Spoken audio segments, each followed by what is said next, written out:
about humans working with AI. Are you willing to learn new skills to stay relevant for the future job market? That's the challenge that people are going to struggle with.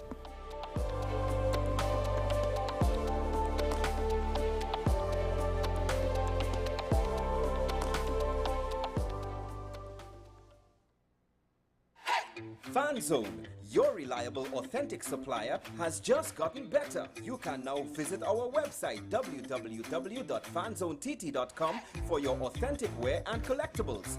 The only place where you can use both your Visa debit and credit cards. Visit our website fanzonett.com to make your purchase today.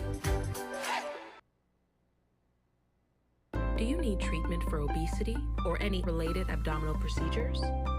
The community hospital now offers minimally invasive laparoscopic surgery done by an American-trained, board-certified surgeon with over 20 years' experience. Give us a call at 235-5479 for more information. The Community Hospital of Seventh-day Adventist, where good private health care is affordable. Low energy? Heart concerns? Migraines slowing you down? It's time to take control of your health. Join Wellness Unlocked, the series that brings expert advice and real solutions for a healthier you.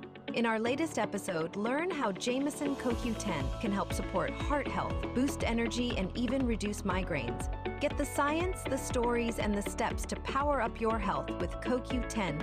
Don't miss Wellness Unlocked. Watch now on WESN and start your wellness journey today. Money is something we all deal with, but how many of us truly understand it? What if you could make better decisions with your money? Decisions that secure your future, protect your family, and bring you peace of mind. I'm Darren Jacobs, and I'm here to help you make sense of your dollars. Welcome to Dollars and Cents, the show that breaks down the financial world in ways that matter to you. No jargon, no confusion, just real conversations about money, your money.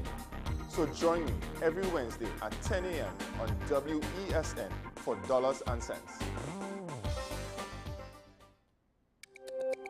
Every word, every line, every paragraph depicts a real moment in someone's life. A father, a sister, a mother, a brother. We at Newsday are dedicated to you, the people, and through independent, unwavering journalism, strive to always bring your stories to life.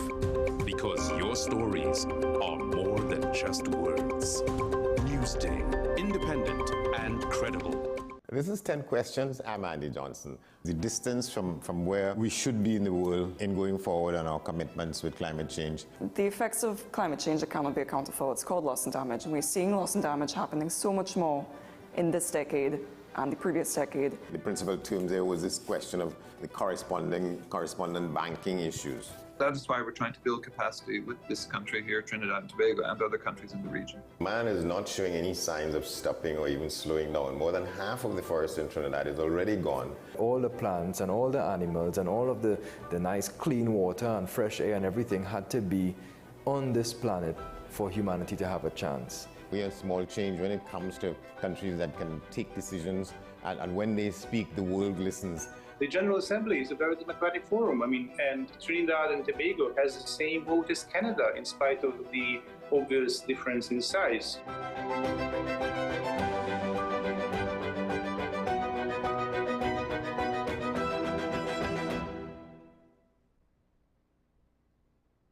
You are watching Strictly Legal on WESN Content Capital. Just give an overview of what exactly is that split arrangement. Nah, you don't need to register nothing. We can do that another time. But then it becomes a hit, and then everybody starts to want to claim.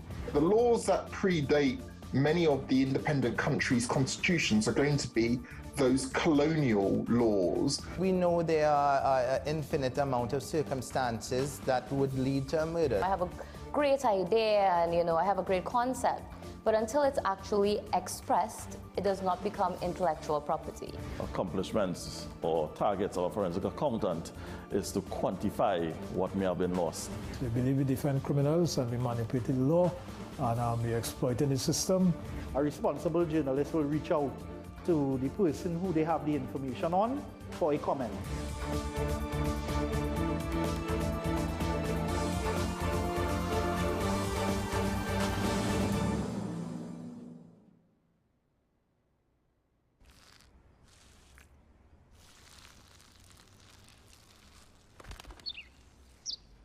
Maybe he landed here totally by coincidence. But if by chance he's admiring your fresh coat of Benjamin Moore soft sky blue, well, that's a pretty high compliment. Coming from an expert.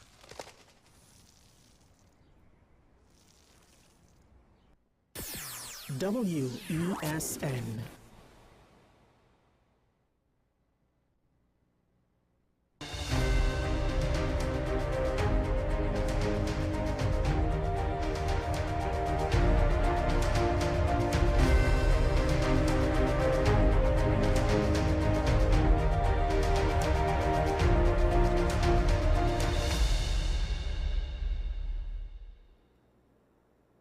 Hello and good morning to all. Good morning, Trinidad and Tobago, and good morning to the wider listening audience. My name is Judah McLeod, and this is WES AM Prime on WESN. So today we're just going to jump straight into our conversation of the day. It's a really timely one.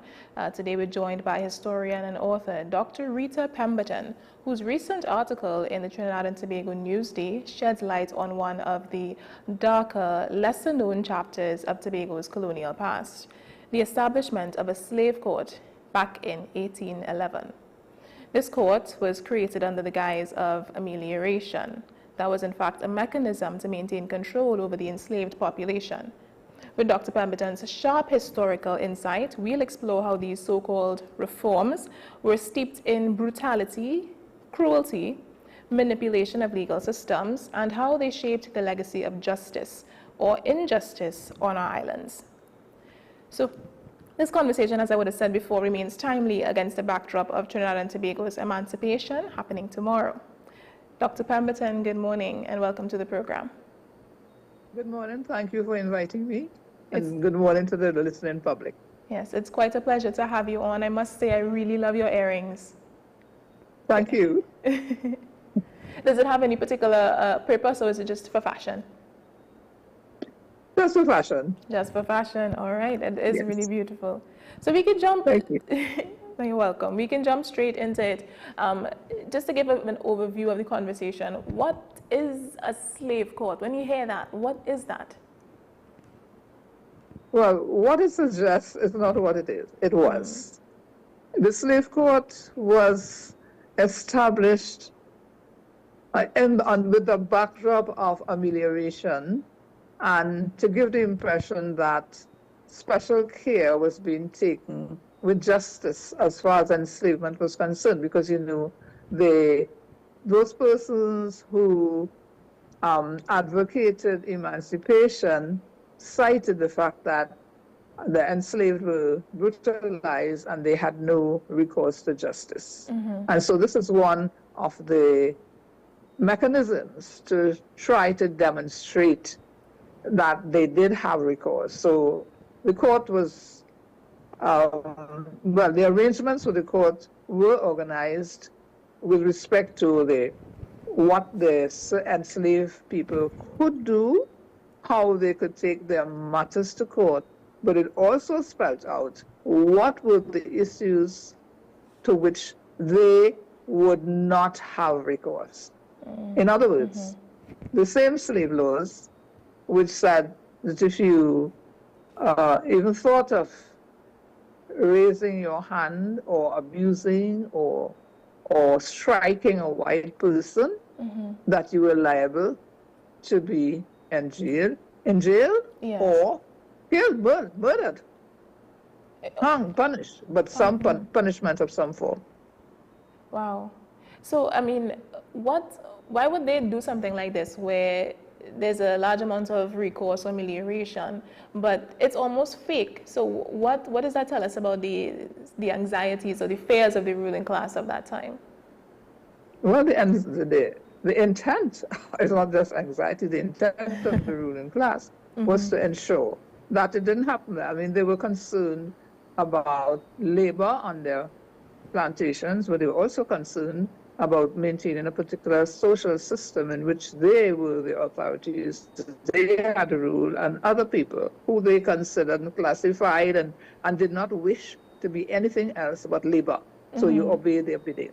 And so the law, this new court was established with that purpose in mind. Yeah. So don't think you can run away. I mean, since 1811 they are discussing this. This comes right after the trade in human bodies from Africa was stopped in the British Empire.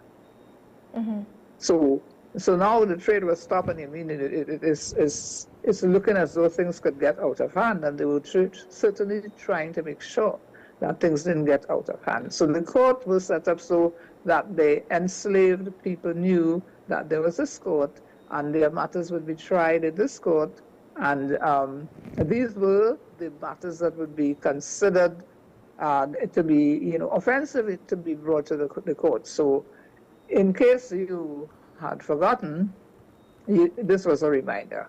Do you have any accounts or do you know of any stories of the temperaments of the enslaved persons of that time, how they felt about the slave court, how it is they responded to this slave court? Well, I have not yet encountered any such. I would love to. And you know that the problem with Tobago's records is that some of them in French, because of the French appearance, but certainly for British plantation owners, by the time you got to the beginning of the 19th century, plantations were changing hands so readily because the economy was not doing well, and therefore to find a report is a hard thing. You could find some mention of Tobago ownership because there were many cases where the properties were jointly owned, but the changing hands is something that makes it very difficult to trace. So I have not heard of, nor have I encountered any records with the feelings of enslaved people registered thereon.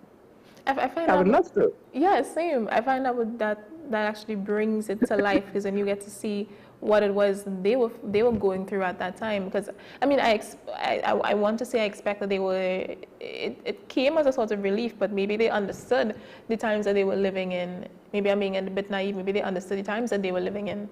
So I'm not a learned student of history, of course, like you are. But I mean, with the Haitian Revolution happening, I think it was a couple years before this, was it that was it that the ruling class was seeing that and they were like, oh no, absolutely not, that cannot happen here in Little Tobago? Was it like, what was going on there? Was it that they were comparing? They were operating in mind with whatever was going on around them. After the slave trade was ended, there was great consternation by plantation owners. And one of the things that they had to do was to preserve their labor force. Now, what happened after the slave trade was ended, legally ended? They developed an intercolonial trade, so that people were moving enslaved people from one territory to the other. People bought and sold from sources, and everybody was trying to prevent that motion. And if you looked at the laws that I mentioned, that they had severe punishment for any free person of any color who was caught moving enslaved people out of Tobago, because the planters there felt that they had a deficit and they really didn't want to lose anybody to any other colony. So it was about preserving your state in the context of that law and the fact that the enslaved population was getting highly excited and tired of this enslavement, and you have revolts across the Caribbean, in Jamaica, in Barbados, in Guyana. And so everybody, you know, the old thing is when you have cocoa outside, you look for rain, so you try to prevent an escalation of that sort on the island of Tobago. So it wasn't the only slave quarter, there were slave quarters in other territories. And everybody was reminding their slave population that if you misbehaved, the law would take good care of you. But even on that, so I remember reading in your article that when enslaved persons were to be held in jail before they were to start to trial, or they were in jail, slave masters were to pay, was it 2 shillings a day for them? Wouldn't that be to the slave masters' disadvantage? No.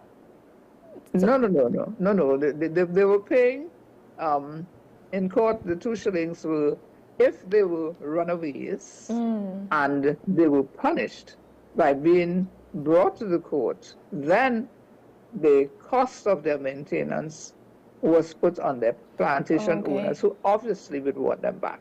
So if they took too long to come, then you'd have to pay you have to pay for the food whilst they were in court. But they were glad to have them back, so they would pay the 2 shillings. That's a whole economic operation going on there. Because when you think of it, you can't really understand that people would actually give themselves over to something like this. What do you mean? The people that they have been doing this since 1765. So that's, you know, it is absolutely nothing new. I mean, punishing, capturing, punishing enslaved people, they're trying to run away and escape. That's part of the history of plantation life in the Caribbean. When it came to social attitudes with the ruling class, specifically the white British persons who would have been, or even French persons who would have been living in Tobago at that point in time, when it came to their social attitudes, what was it like for them? What do you think was the social attitude of the time? The social attitude? Yes. Attitude to the black population? In your own ways, yes. At that time when slavery was seen as a bad thing. It was being revolted against. Other countries were doing away with it. What do you think? Was there any change? Well, other countries weren't really doing away with it. What was happening is that the state of the enslaved population was in heightened resistance mode. And so they were trying to get out. And those efforts were costly. That is, that the British Army or French Army or whatever our country's army had to come, send reinforcements, send support, and this is coming by ship. This has a cost because sailors and army officials and army officers have to be paid. So that is the one factor. But the thing is, the disturbance of the social and economic system that these revolts stimulated was not something people were anxious to support, and they were extremely anxious to repress. You know, so what we have is a need on the part of the planters. They need to make money and they need to get profits, and a strong desire by the working force to get free from the restrictions that have been put on their personhood. The abuse, the punishment, the extreme labor, and the fact that you have no recourse. So the slave court was supposed to be a recourse because it said you had certain rights. That is, you could bring your master to court, or somebody could bring him to court, as long as there's evidence. The thing is, the evidence would come from somebody who was called a credible witness, and a credible witness was always white. And somebody who had a vested interest in plantation life. That is absolutely terrible to hear, and I would love to explore more about that. Specifically, there's a point you made on the hindrance to the enslaved person's cultural expression, and I want to continue with that particular point, but we also need to take a little break, a short break, and we'll be right back with you, Dr. Pemberton. Stay on with us, and to our viewers, stay on with us. We'll be right back.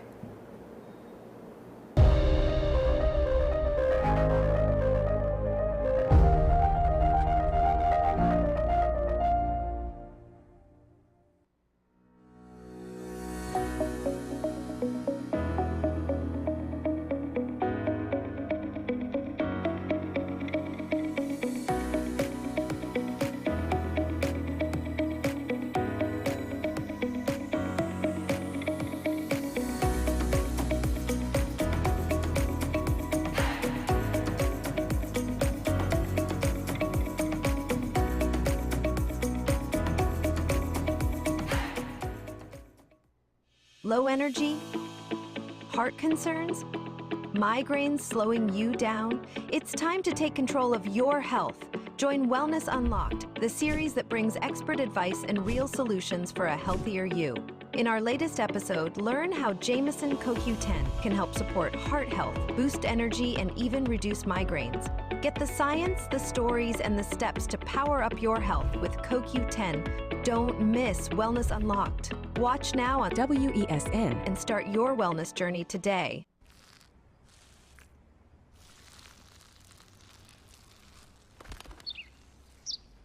Maybe he landed here totally by coincidence. But if by chance he's admiring your fresh coat of Benjamin Moore soft sky blue, well, that's a pretty high compliment. Coming from an expert.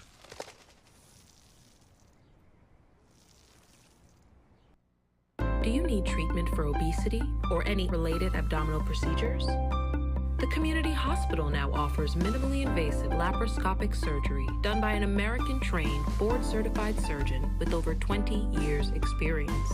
Give us a call at 235-5479 for more information. The Community Hospital of Seventh-day Adventist, where good private health care is affordable. Money is something we all deal with, but how many of us truly understand it? What if you could make better decisions with your money? Decisions that secure your future, protect your family, and bring you peace of mind. I'm Darren Jacobs, and I'm here to help you make sense of your dollars. Welcome to Dollars and Cents, the show that breaks down the financial world in ways that matter to you. No jargon, no confusion, just real conversations about money, your money. So join me every Wednesday at 10 a.m. on WESN for Dollars and Cents.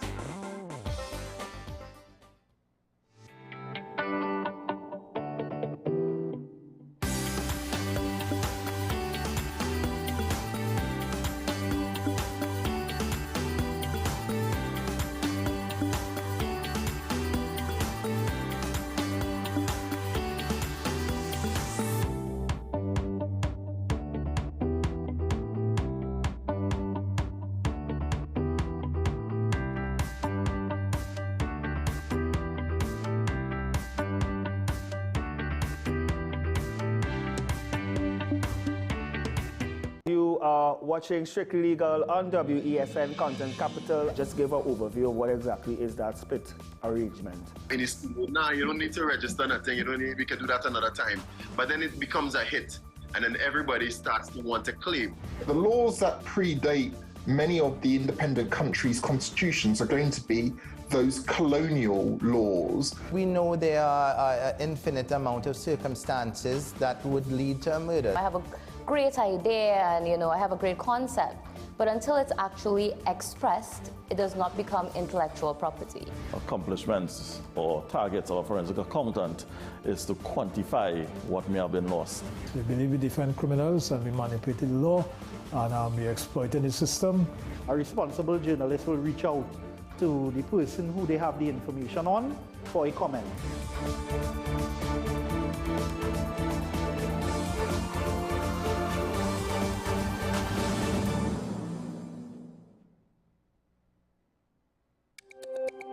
Every word, every line, every paragraph depicts a real moment in someone's life. A father, a sister, a mother, a brother. We at Newsday are dedicated to you, the people, and through independent, unwavering journalism, strive to always bring your stories to life. Because your stories are more than just words. Newsday, independent and credible. This is Face of Sports, WESN Content Capital. How you felt about the kiss on the lip? That's the business. I'm nothing to do with that. I find that was distasteful. The national senior team, whether you like it or not, that is the model for all other teams to follow. I'm assuming that the regional requirement may be a much stricter requirement. This is not about Pro League and Super League. This is a league run by the Normalization Committee that I'm responsible for. Nobody expected FIFA to fund this arrangement. If we don't get a professional attitude towards this, we are doomed for failure. You break the balance, trip the leg, control the body. They ain't gonna stand put forever. Why you want the Chiefs to lose so? Why you want the Chiefs to lose so? They already have two. Lamar don't Why? have. You're jealous because you know the Chiefs getting closer to the Patriots. Let's go to the last part. No, Let's go to the last part.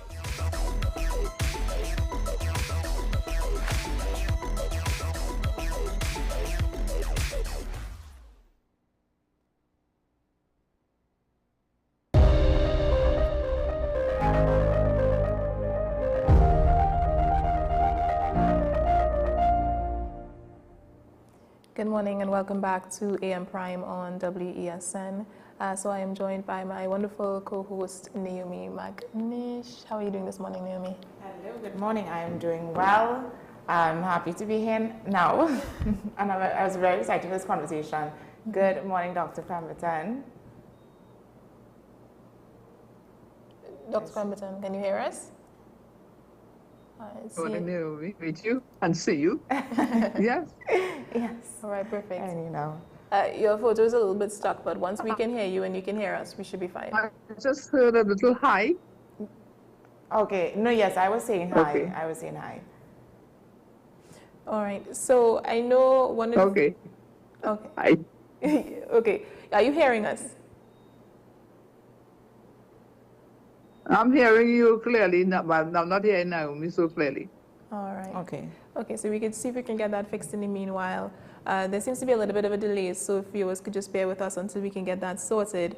But to continue with the conversation, I wanted to explore the cultural suppression of the day, specifically with the enslaved persons. There seemed to have been a broader attempt to control them, to control their leisure and control their movements. Why was cultural expression at that time such a threat to control? Well, first of all, they're subject people. They're supposed to obey. They're not supposed to engage in any activity which their owners, masters, did not understand.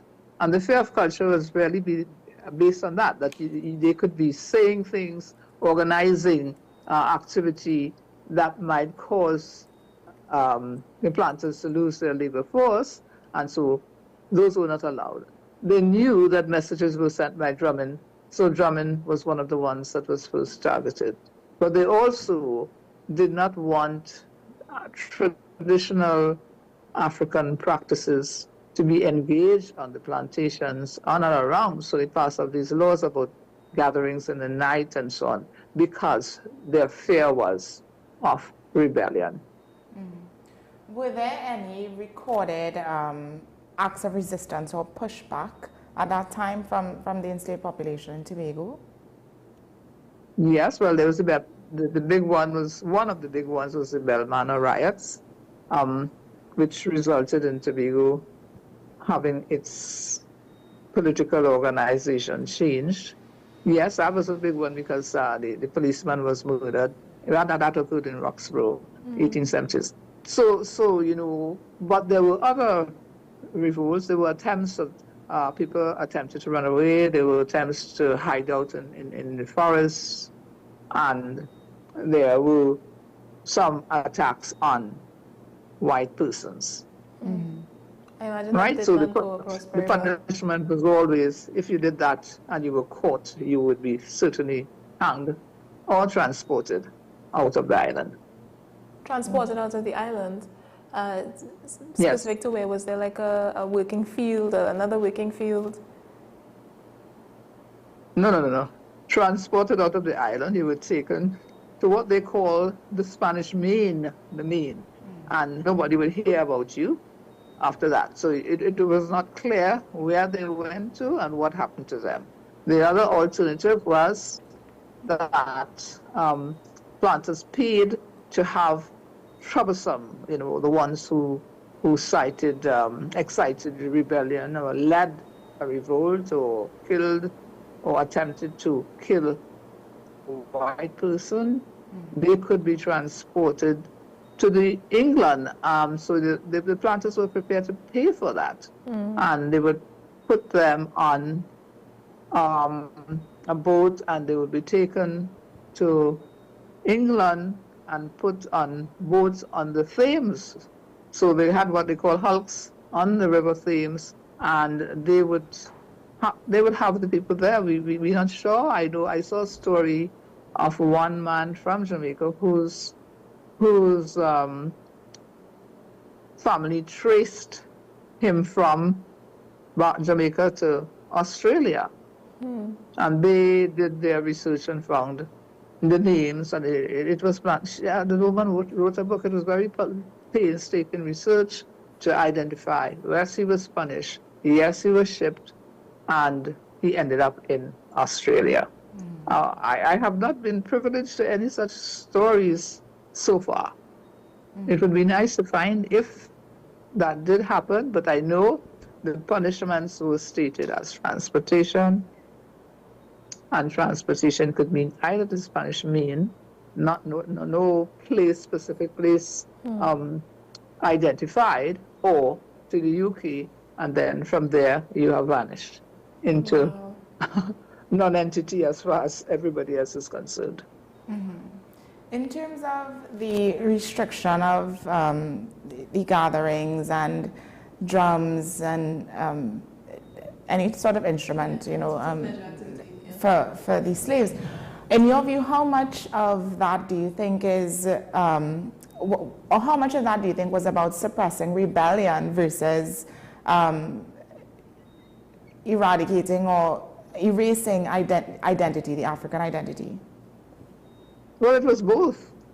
It was to enable them to control people. You control people by knowing what they think, controlling what they do.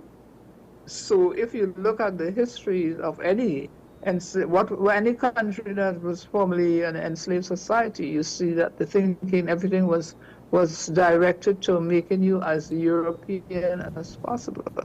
So you would speak not your language, but their language, so they could understand what you're saying. But as one in resistance mode, what you sought to do was to use your language. If you hanging on to your identity, if your sense of self was not crushed, you gave expression. So when you're talking to your peers, when you're in your community, when you're back in the huts or the homes, the houses in which you live, you spoke the way you wanted to speak, and not, so that they could not understand. They were always prying eyes on everybody in a slave community. I want to, if we can talk about the establishment of the slave court, right? My question, my question is, was this, the establishment of the court, was this truly about justice for slaves, or more for reinforcing colonial control? It was not about justice. Okay. It was about a show. It was to try to negate the claims that were being made by the members of the group called humanitarians, the people who were advocating for the termination of this activity, having succeeded with getting the trade, the human trade stopped. The next step for the humanitarians was to advocate for a termination of enslavement. And this also happened in a context where the resistance level in the Caribbean slave colonies was heightened. The model of Haiti was very strong, and it put everybody else in a stronger resistance mode. And this is what the plantation bodies, the administration of colonies, was trying to stifle. When it comes to the laws in itself, what would a white person have to do to an enslaved person for the system to actually work in favor of the slave? Well, what according to the law was that you were supposed to provide food and a quantum of clothing per year But whatever the white person did that was considered contrary to the law could only and would only be heard in the court if it was substantiated by a free person. So on the books it looks good. Oh, I could take him to court. But who would substantiate what I said about him? The evidence must come from a free person who at that time would most likely be white. So you would not likely get a white person to give evidence that would offend another white person. And because the punishments were them, the punishments were high, costly. So I said, that's why I said it is an aura of making some changes to a system that was used who had been encouraged into the white world when the white numbers needed boosting. But again, between them and the whites, there still remained a chasm, a social chasm. Yeah, some sort of dissonance there. In terms of yeah, well, the thing is, you're not white. Yeah. Yeah, in terms of, sorry, that's okay. In terms of planters, I know planters were compensated for executed slaves and given incentives for trading in runaways. Now, how did that commodification of justice affect how laws were applied?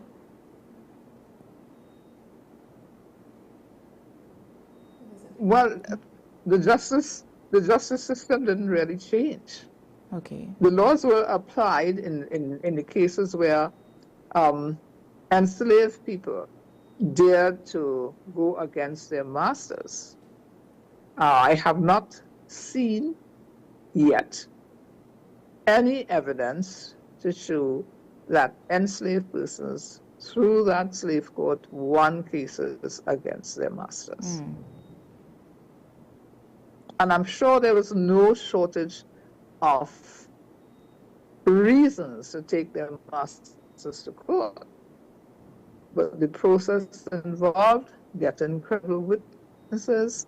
Where would you find that? In a small community of white people that existed in Tobago, whether they're British, Scottish, or otherwise, they were all pro-slavery.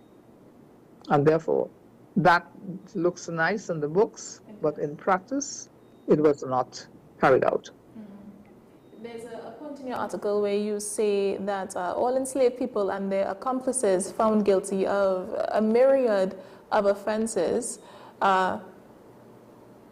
they were to suffer death as felons or such other punishment determined appropriate by the court. What was the death of a felon? What was that like? Was it just hanging, or was there some sort of ritual attached to it? No, there was no ritual. Hanging, public hangings were the order of the day. That if you were brave enough to kill a white person, you know that you would be publicly hanged. And the thing about public hanging was it also served, or they hoped it would serve as a deterrent to others to try something similar. So public hangings, public beatings, the number of strokes was stated, but in the heat of the day, who was counting? I don't think there was anybody there counting. You applied the strokes, and the persons who were there to look on, because public hangings meant you brought other people out, other enslaved people, to say this is what would happen to you if you dared to do whatever the offense was.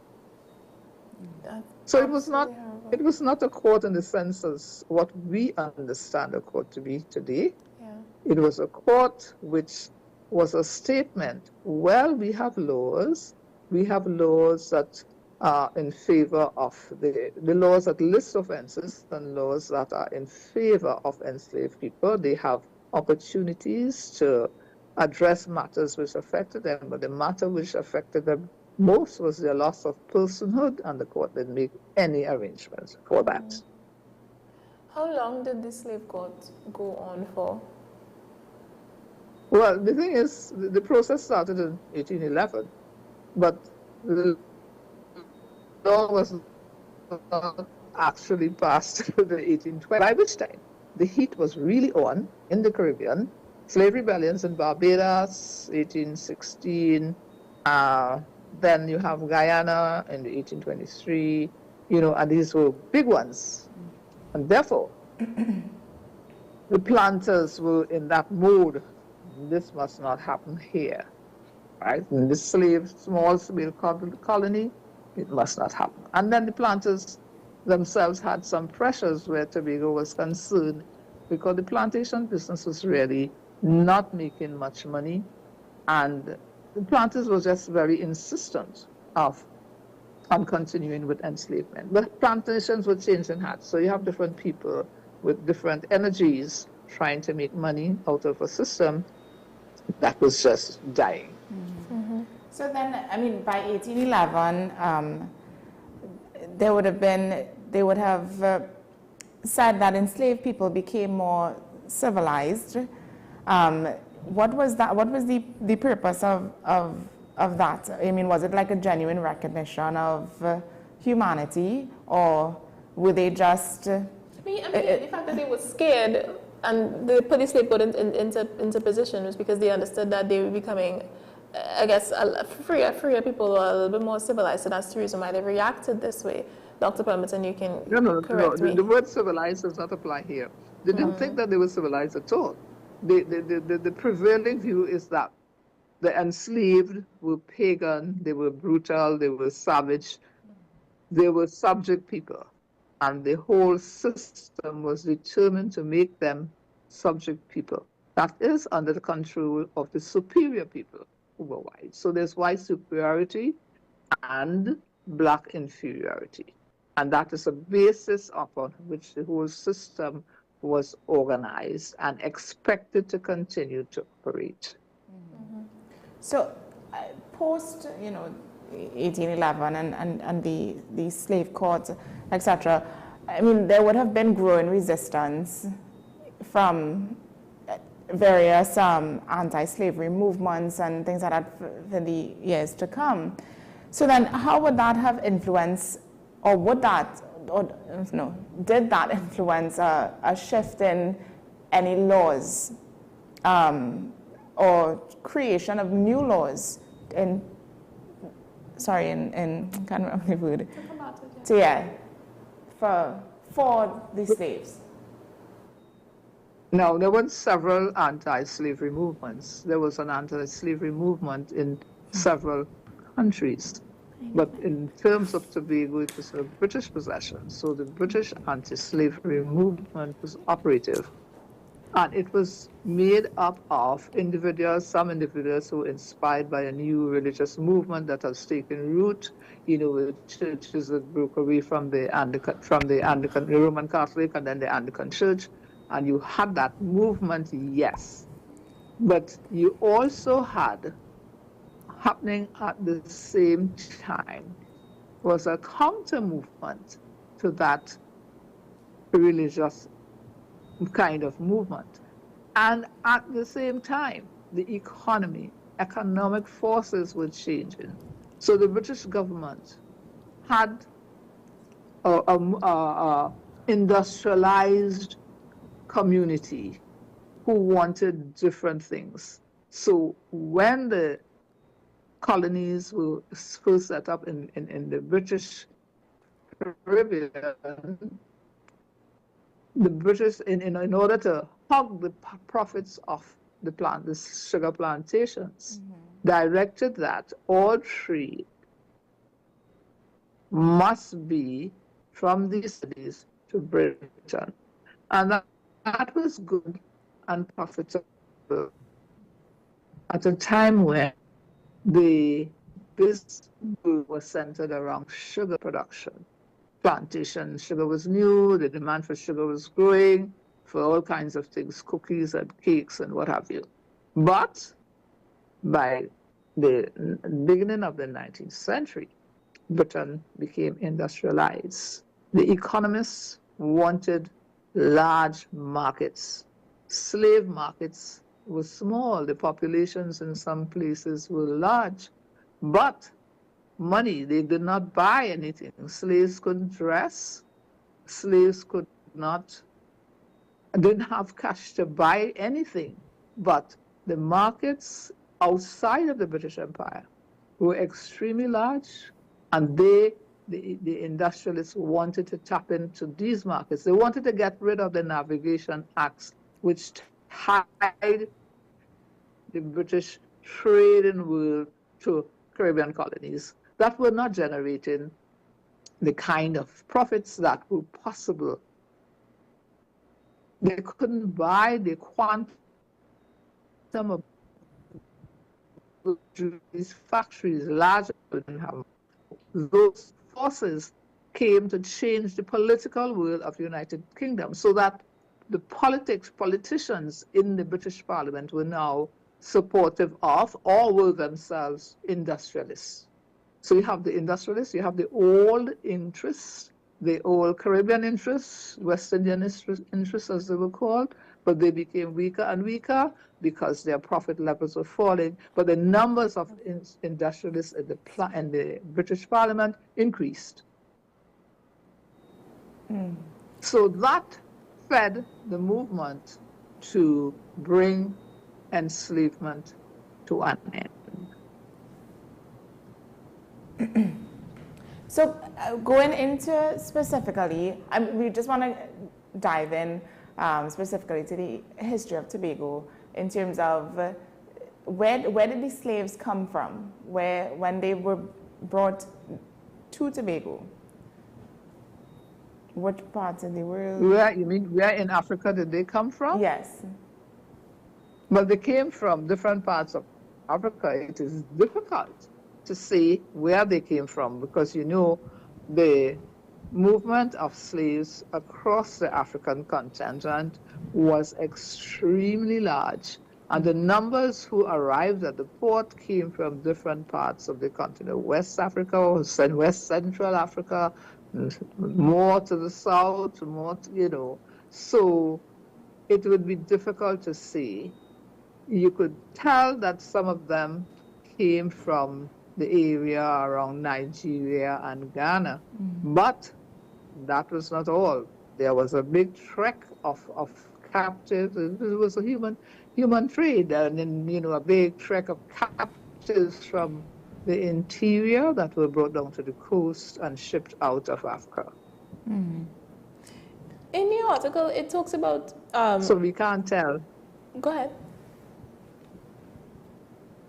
Yeah. In my article, I talked about how the enslaved people were able to present evidence of ill treatment, and that they were members of the council who declared guardians of the slaves, who could kind of act on their behalf while they were enslaved. Now, maybe you've explored this before, but I think I really need to hear it again, because I can't understand why it won't work at all. So was there any part of the slave court that worked as it was intended, or as it says it was intended to work?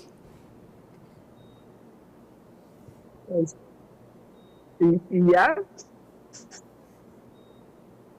mean, the part of the slave court that was good, that was being against in the night, or you were gambling. I mean, the white men gambled. I mean, the planters spent a lot of time getting drunk and gambling and abusing young enslaved girls.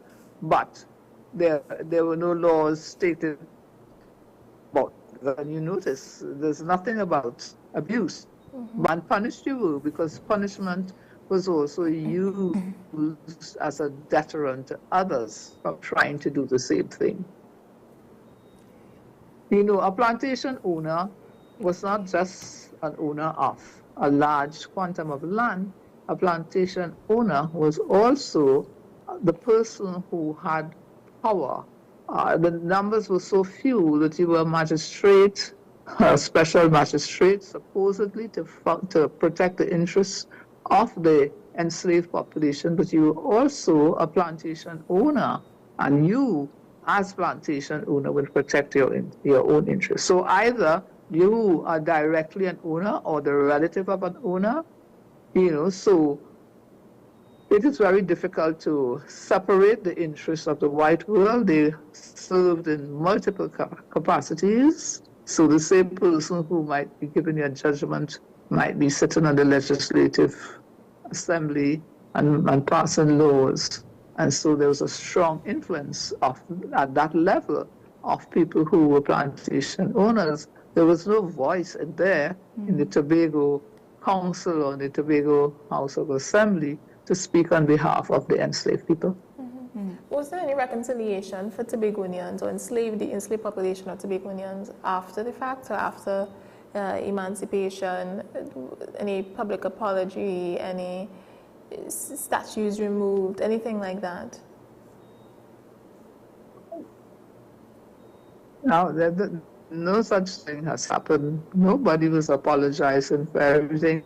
The Emancipation Act was passed, and I want you to be fully aware that the Emancipation Act brought no emancipation to anyone. Right? The law was stated, the law was explained to them, and when in the explanation it was stated that you cannot, what you cannot do, what you must do, and that's it. So you don't have any recourse. Life would not change after emancipation. The governor of the lieutenant governor of Tobago read out about the law and what was expected, that you will still be loyal and you will still obey and you would treat of your masters, and so they're still called masters, and I think I mentioned that in the thing, you still had a master and you will still give labor. So you still considered a laborer, you still had a master. What it did not say is what was the price of your labor. So the master was free to give anything as the cost, and it was minimal, and right after emancipation, planters sought to reduce the wages that workers earned. But they were not considered, you remain a master, not an employer. There was no difference, right? You remain a master means somebody had to obey you. But I am a worker now, I am to be paid. Who determines that? The master arbitrarily set a wage, and within days he's trying to reduce it. So that helped to stimulate the desire for freedom even more. So at emancipation in 1838, there was no freedom for anybody in the enslaved world, right? You were a free man, that's what they called. You had free responsibilities, you're now responsible for yourself. You could live and where you lived up to October, and after that, you have to pay rent or buy land, or then it became technical. Coins were scarce on the island. What will you buy with? You earned 8 cents a day or 12 cents a day. When would you be able to buy land? I want to ask about then versus now. Do you see any echoes of this legal infrastructure, or ways that it kind of, it's similar, right, in how societies today treat justice, labor, or even race here in the Caribbean? Yes, there's still a notion that black is wrong, black is inferior, and it is put through several channels. There is still a notion that black things, African, are not top of the notch, not to be encouraged, not to be practiced. So you are, and I noticed you didn't call the system of education, but the traditional school system is based on the English model. Yeah. And you go to school, and therefore at school, we in the colonies learn English. You have to give up your language and go to school and show that you are educated. And being educated meant that you spoke the Queen's English. But when you go to England, you find there's no Queen's English, that people speak different things in different parts of of England and different parts of the UK, you have the Scottish one. And then the Scottish influence in Tobago is quite strong. So we're not liberating anybody here. We're not destroying the plantation system here. The British are loyal to land owning and landowners, and they don't want to see a social system embroiled in any revolutionary development. You don't want to see a breakdown of the social order with whites at the top, blacks at the bottom, and the coloreds in the middle. Yeah. I have a kind of a bonus question to just fit in there. You know, what do you think is often misunderstood or erased about Tobago's role in Caribbean slavery? Because it seems to be a very important, and the history is broad. Well, the thing about what does not seem to be understood with respect to emancipation is that people understand that planters were compensated with the £20 million, but a part of their that was only paying a part of their compensation. The other part was actually paid by the labor of the African people, who was supposed to be free. Now remember, the Emancipation Act was passed in 1834. And at 1834, there was a period called apprenticeship, which was negotiated by the planters. So the planters agreed. There was nobody representing the enslaved population at the discussion table. And so it was that the £20 million would be paid out of the British Treasury, but the labor of the enslaved would constitute the rest of the compensation, and that labor would be given at the table. It was agreed 4 years for those domestic slaves and those ones who were said to be skilled and less backward, and the rest, the laborers who did not, it said, have exposure to white community, they would serve 6 years. So this apprenticeship period that occurred just before 1838 was part of the compensation. This is something that is not sufficiently known, that it was worked out, accepted as part of the compensation to planters. So what lessons can our modern legal systems draw from this very dark piece of history? I know we said that we see evidence of it here now, the type of legal system that we have, but how can we adapt to change that? Because we always talk about reform the law, but if the law is based on a colonial mindset that was from years before, how can we change that right now, in your opinion?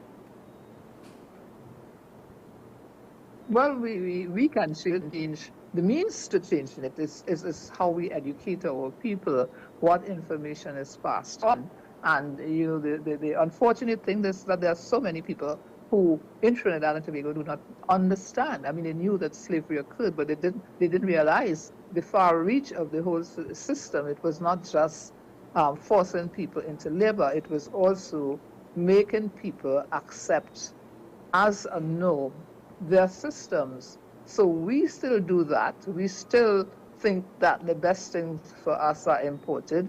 We still feel that we have to dress with brand name things, and we are nobody if we don't drink or eat brand name things, imported items. And we have a lifestyle that is fashioned on what happens in the countries, the large metropolitan countries, which will countries which base their earnings on enslavement and on the labor of the population that they brought into these colonies. And on top of that, the notions of what is beauty, who is beautiful, and concepts of beauty are based on the European norm. And we find too many of us being pulled into that and as a result, we are tied to a trading system that has us always looking for foreign exchange to buy stuff, to market. So we remain a market of our former colonizers. You know, and if you take something that traditional African practices and indigenous practices combined using herbal medicine, bush medicine as it was then called, with contempt, you must not do that. You must go to the doctor who was poisoning you with all kinds of chemicals, but you must go there. Whilst they are telling you that they will examining these herbs, testing, and now they sell it back to us in bottles, in little pills, and, you know, and so the same things we have growing in the backyard, that were the traditional items that people cultivated. You know, life as an enslaved people, and particularly during emancipation, was that your yard, your backyard was a garden, food, and it was your pharmaceutical center. So you had all these herbs for particular reasons. Now, these cures, these alleviations, whatever you choose to call them, are sold in bottles, and people are advertising very heavily that you should buy them because it does this, that, and the other for you. But at the time, they were no-nos, don't do that. But we are still tied up because people still buy items that were made from things that grow in the backyard, things that grow in our bush. So, you know, that process has to be erased for people to fully understand precisely what was happening to them. There was this well-known Tobago poet, Eric Roach, and he lamented that I went to school, I learned many things about many places. Sadly, I learned nothing about Tobago. I don't know if there was then any history book that made mention of Tobago, aside from ones which came later and described it as a paradise for tourists. A lot, especially in Trinidad. You know, in school, whenever we learned about emancipation or slavery, it was always about Trinidad, and never heard or even considered that Tobago would have been part of that history. And then my next question to you is, if you could recommend one reform to how we teach or remember slavery in schools today, what would that be? How we teach slavery? We explain, well, I don't know if we could have one, but people don't understand slavery. I think there needs to be an explanation of what slavery entailed. There are people, somebody once asked me, they really used to do that? And I said yes. So there needs to be that explanation of what this slave system was and how it was organized. But not only that, but it must be taught across the board, because we have this system of education that has organized itself into strict silos. You're doing science, you're doing arts, you're doing literature, but you're not doing history across the board. So you have too many people graduating who know no history about themselves at all. And that is not good, because what that does is to allow little communities to spread a history that is not reflective of the whole and often is not absolutely accurate. So I think that's where we have to start. We have to start with giving our population a strong historical understanding of how the country developed from one phase, from the indigenous populations, right down to present day. And then what should the younger generations understand about emancipation beyond just slavery? Emancipation is about mental emancipation, mainly that you have a consciousness of attempts to control your thoughts and direct them in certain directions, and that you should give more thought to what is reflective of your own self. We have a history that has bad-mouthed Africa when Europeans are all going into Africa and digging out everything they could find. We must be more positive about our roots. That constitutes our strength. I mean, you look at trees, if you damage the roots of a tree, that's what happens to a tree. It dies. So we are killing ourselves socially, emotionally, as well as physically. We need to pay more attention to that. I would agree. I couldn't agree there more, Dr. Pemberton. So we are going to start to wrap. I have to thank you so much for coming on and for sharing your knowledge with us, especially against the backdrop of it being Emancipation tomorrow. I think it's a really timely conversation for us to understand where we came from, so we can't head there again, or we can make certain changes. Yeah. I think before we Yes. we close this conversation, I want to ask, what do you think is the one most important thing or most important truth that we must take with us moving forward, considering Emancipation Day and all the celebrations that come with it? With respect to African emancipation, we have to make ourselves gain more knowledge about slavery and emancipation. We talk about emancipation as though it was a given. The emancipation was a law which said you are free, but in fact, you are not free. If you look at my column next Sunday, you will see. I try to explain it there. We can talk about it there as well, because I mean, what social changes took place after the law of emancipation that created to where we are now, got us to where we are now? What were the set of effects that happened to lead us to where we are now? Because obviously something had to change, So, well, as I said, the law did not change anything. Mm-hmm. The law said the African workers were free. They were free in Tobago in a context where the administrators did not change. The places of work available to them did not change. So you were working in the same place, and the persons who were plantation owners continued to own the best accessible and arable land on the island. And therefore, as free people, you were constrained to work for the very persons who were your slave masters.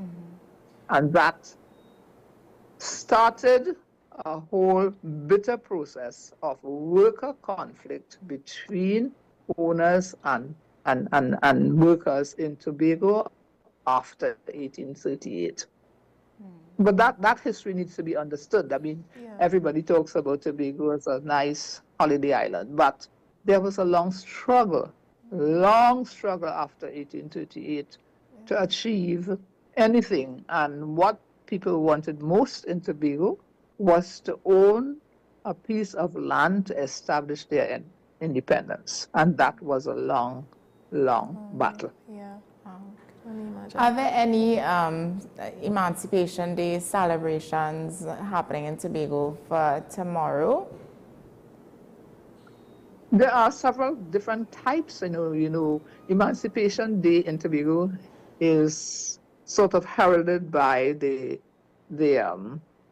festival, right? So they have the festival which ends, and there are some parades, I understand. But what is very interesting, there are some families who have traced their ancestry right back to, in one case, enslavement, and in one case to indentured Africans. And they have these big family gatherings where they bring their oldest out. They identify their dead, their ancestors who are buried in churchyards and so on. And so this is bringing in a new dimension of information to the population. That's really nice. Yeah, I would love to very exciting. witness something like that. Well, I attended one, and I'm attending another one this weekend. Nice. If we can have a chat about that later between us, so we can understand a little bit more what you would have. Yes. Yeah. All right. Thank you, Dr. Pemberton, for joining us. Thank you so much. Okay. All right. Thank you for having me. It was a pleasure. Okay. Enjoy the rest of your day. You too. Bye. Bye-bye. All right. So we just wanted to go over some key facts about emancipation for our viewers, just so you guys would know preparation for tomorrow. So of course, August 1st marks the final implementation of the Emancipation Act in 1838, which granted full freedom to enslaved people. Full freedom, as we understand, wasn't full freedom, but full freedom in the British colonies following the Act's initial passage in 1834. And a period of apprenticeship that took place afterwards. So as we understand, full freedom wasn't actual freedom, but it was a law. It was more freedom than before, but not full. So historical context is the Emancipation Act was presented in Parliament by one Mr. Thomas Buxton in 1833. That was who Dr. Pemberton was referring to, as in he would have read, I think it was the Lieutenant General, she said, who would have read the act out loud. So you can almost imagine what that would have been like with the order papers and a decree and saying, however it is they went about saying it. But I always find things like that interesting. So in 1985, Trinidad and Tobago became the first independent nation to declare Emancipation Day a national holiday, honoring the struggles of enslaved Africans and the triumph of freedom. Emancipation Day is now a major national festival, fostering remembrance and reflection on the past, and celebrates African culture and heritage. Following their emancipation, or our emancipation, former slaves in Trinidad and Tobago moved from plantations to establish new lives in nearby villages, taking on professions such as tradesmen and domestic workers. But as we would have learned through the conversation that we would have had this morning, it wasn't as linear a process as we would hope for. It took a lot of grit, it took a lot of work for them to actually gain land and live in the villages and become tradesmen, become workers, and become what we know now as laborers. Like, I know for one, my granddad was a laborer. His job was just to go about doing hard work, or as we like to say, man work sometimes. So if as early, or I guess as late as my grandfather could have been identified as someone doing work like that, I mean we have come along. It took from 1830, right, to now. He passed away some time ago. May he rest in peace. But it's amazing to see. Not amazing, interesting to see the work that went in for us to change not only the law, but our social attitude towards the law. Yeah. Because people still think a certain type of way. Like if you grew up in a certain area, that you must do a certain type of job, or that if you're black, then you have to be doing that hard work. You can't work in the bank, or you can't start a business for yourself. I don't want to say a social kind of separation. Yeah. When it comes to race and the workforce, because certain races, you'll be shocked. Like if you see a black person in a certain career or thriving in a particular career, it's almost shocking. I once heard someone say to a successful businessman, African businessman, very successful, that you got here by doing not so great things. You got here because you were doing things that were against the law, not knowing that person worked hard for where he is now and what he can provide for himself and his family. So I just find it interesting that people automatically, and sometimes even when you have the best of intentions, your mind doesn't always go to this person worked hard. Sometimes it goes to, well, what corruption they engage in, and that's honestly something I've heard growing up, unfortunately, about black businessmen or black businesswomen, even worse for black businesswomen. Yeah. Because it's like, what are you doing? And I hate, and I know on the show I could be very honest, but look at what people say about Miss Kezia Jackson. Yeah. That she's being, I don't know her business, but she's being funded by, what was it, Serbian, Arabian, or whatever, people, businessmen. Why can't she just work hard for where she came from? Or what?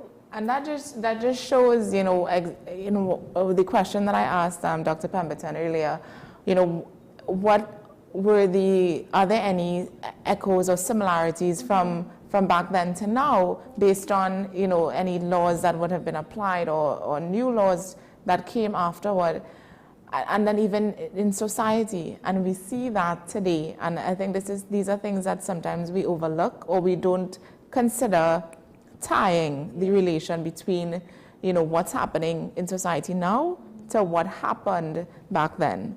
And there's a lot of similarities. It may not be the exact same because obviously things are different, but there are similarities in how we view societal.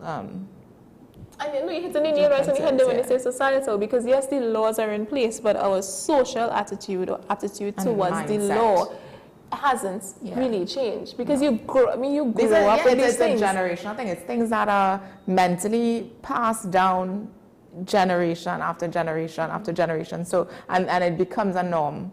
It becomes it becomes part of the culture and what who you are. That's just how life is. If you grow up consistently hearing, oh, black people only, if they're successful, then it's because of corruption, then that's what you're going to believe, or you're going to be led to believe in the first instance, or unfortunately. If you're a certain class, you can't do X, Y, Z, or you can't reach that far. That is part of there's a term I heard before, I'm going to try to remember it, but it's stifling, it's mental suffocation amongst black people that we don't acknowledge enough or talk about enough to get past it. So, I mean, we are going to wrap here. We have a video that we wanted to show you, which we'll show towards the end. But a quote for you today, again, kind of on topic, is a study of the history of opinion is a necessary preliminary to the emancipation of the mind. A study of the history of opinion is a necessary preliminary to the emancipation of the mind. That's by Mr. John Maynard Keynes. I really like that, even though it's kind of convoluted. I like it because it talks about how we... it speaks to the last point that I just gave perfectly, actually. So I think that is something we can take that and just meditate on it for the rest of the day as we head into tomorrow, African Emancipation Day, and really just let it soak and understand the importance of what tomorrow is and what tomorrow holds for us African descendants. And I would add, challenge your mindsets, When you think about, when you meditate on this quote, meditate on Emancipation Day today and tomorrow, challenge your mindset. And that is what I will leave you with. As always, you can engage with us on WESN CC, WESN TV, or you can WhatsApp us at 682-9376, 682-9376. If you want to reach any of us via social media, you can reach Naomi at Naomi McNish on Instagram, or at I am Jada McLeod on Instagram. All right, guys, so that brings us to the end of another show. Please be safe tomorrow and enjoy your emancipation. As Jada said, we do have a video. This is just about the Emancipation Village, which was a couple days ago. I think it's still running now. So whatever you decide to do tomorrow, be safe, stay inspired, stay informed. And we have Sean Michael Small on the hour of 8 o'clock with Talking Points. Happy Emancipation, and we'll see you back here Monday morning. All right, bye-bye. Part of Emancipation Day 2025 observance, the Emancipation Support Committee of Trinidad and Tobago officially launched its Pan-African Festival TT on Sunday with a ceremonial blessing of the grounds at the Queen's Park Savannah in Port of Spain.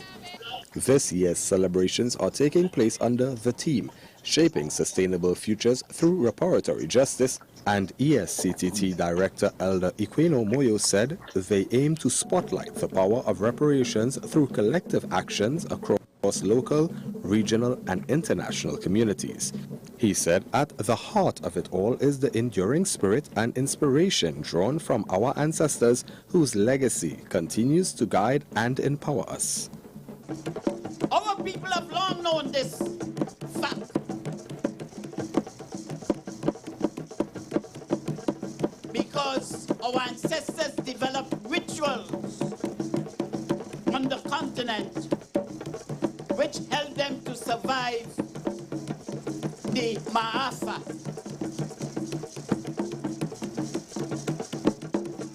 The great disaster that our people were subjected to. Deputy Permanent Secretary of the Ministry of Culture and Community Development, Martel Waldron, said, "The ceremonial blessing of the grounds prepares our hearts and minds, reminding us of where we come from and grounding us in the spirit of those who walked before us." Our ancestors were people of immense courage and wisdom, who endured, who resisted, who dreamed of freedom, even when it seemed out of reach. Their strength lives with us, and it lives in us as well. The Legiasu Umwale Emancipation Village opens on July 25th to August 1st and is the venue of a host of cultural activities, including the Caribbean's largest African market with African-inspired arts, crafts, jewelry, clothing, and more. Jason John.